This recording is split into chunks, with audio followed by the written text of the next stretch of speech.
रक्ताचा कॅन्सर म्हणजे blood cancer, ज्याला आपण ल्युकेमिया म्हणतो. या आजारात रक्त तयार करणाऱ्या पेशींमध्ये बिघाड होतो आणि असामान्य पेशी वाढू लागतात. त्यामुळे शरीर हळूहळू काही लक्षणं दाखवू लागतं. सुरुवातीला ही लक्षणे साधी वाटतात म्हणून आपण त्याकडे दुर्लक्ष करतो. पहिलं लक्षण दिसतं म्हणजे सतत थकवा आणि अशक्तपणा. रक्तातील लाल पेशी कमी झाल्यामुळं शरीराला पुरेसा ऑक्सिजन मिळत नाही. त्यामुळे काय होतं तर थोडं काम केलं तरी थकवा येतो. शरीरामध्ये शक्ती नसल्यासारखं वाटतं. सतत झोप येते. पायात कमजोरी जाणवते. श्वास घ्यायला त्रास होतो. ही लक्षणं अनेकदा रक्तातील हिमोग्लोबिन कमी झाल्यामुळेही दिसतात. त्याचप्रमाणे वारंवार ताप येतो. रक्ताचा कॅन्सर झाल्यावर रोगप्रतिकारशक्ती कमी होते. त्यामुळे वारंवार ताप येत राहतो. औषध घेतलं तरी ताप पुन्हा येतो. संसर्ग पटकन होतो. दुसरं महत्त्वाचं म्हणजे शरीरावर सहज निळे डाग पडतात. रक्तातील प्लेटलेट्स कमी झाल्यामुळे रक्त गोठण्याची क्षमता कमी होते आणि त्यामुळे हात-पाय निळे किंवा जांभळे दिसतात. थोडा धक्का लागला तरी सूज येते. जखमा झाल्यावर रक्त जास्त वेळ येतं. नाक किंवा हिरड्यातून रक्त येतं. हेही प्लेटलेट्स कमी झाल्याचं लक्षण असू शकतं. त्याचप्रमाणे जखम झाल्यावर रक्त थांबायला खूप वेळ लागतो. त्याचप्रमाणे गाठी सुजतात. रक्ताचा कॅन्सर झाल्यावर शरीरातील लिम्फ नोड्स मोठ्या होऊ शकतात आणि या गाठी कोठे दिसतात तर मानेला, बगलांमध्ये, जांघेजवळ गाठी दिसू लागतात. या गाठी बहुतेक वेळा दुखत नाहीत पण हळूहळू वाढतात. वजन अचानक कमी होतं. काही लोकांमध्ये डाएट न करताही वजन खूप कमी होऊ लागतं. अचानक 4 ते 5 किलो वजन कमी होतं. भूक कमी लागते. अन्न खाण्याची अजिबात इच्छा होत नाही.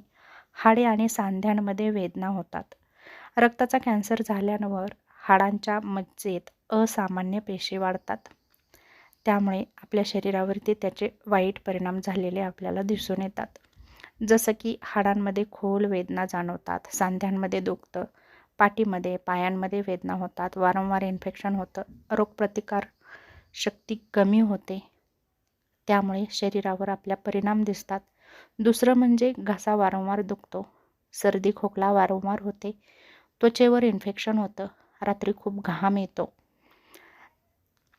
हे लक्षण म्हणजे विशेषतः लिम्फोमामध्ये दिसतात.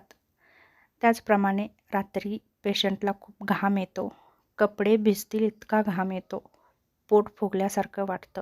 यकृत किंवा प्लीहा मोठ्या झाल्यामुळे पोट फुगल्यासारखं वाटू लागतं.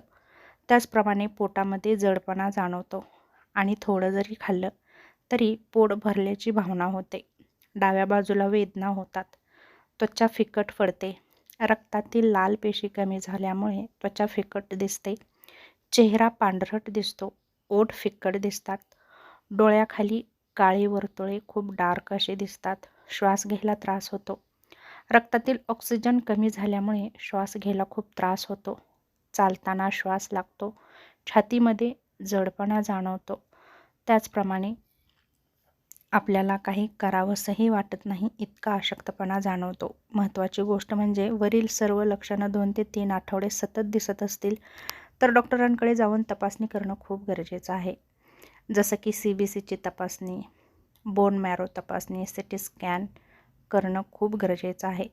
रक्ताचा कॅन्सर सुरुवातीला ओळखला तर उपचार पण खूप प्रभावी होऊ शकतात. यासाठी दिसणारी लक्षणं वेळीच ओळखणं खूप गरजेचं आहे आणि योग्य तो उपचार घेऊन आपण डॉक्टरांच्या मदतीने नक्कीच आपल्याला होणारा रोग टाळू शकतो. यासाठी लक्षणं वेळेवर ओळखणं खूप महत्त्वाचं आहे.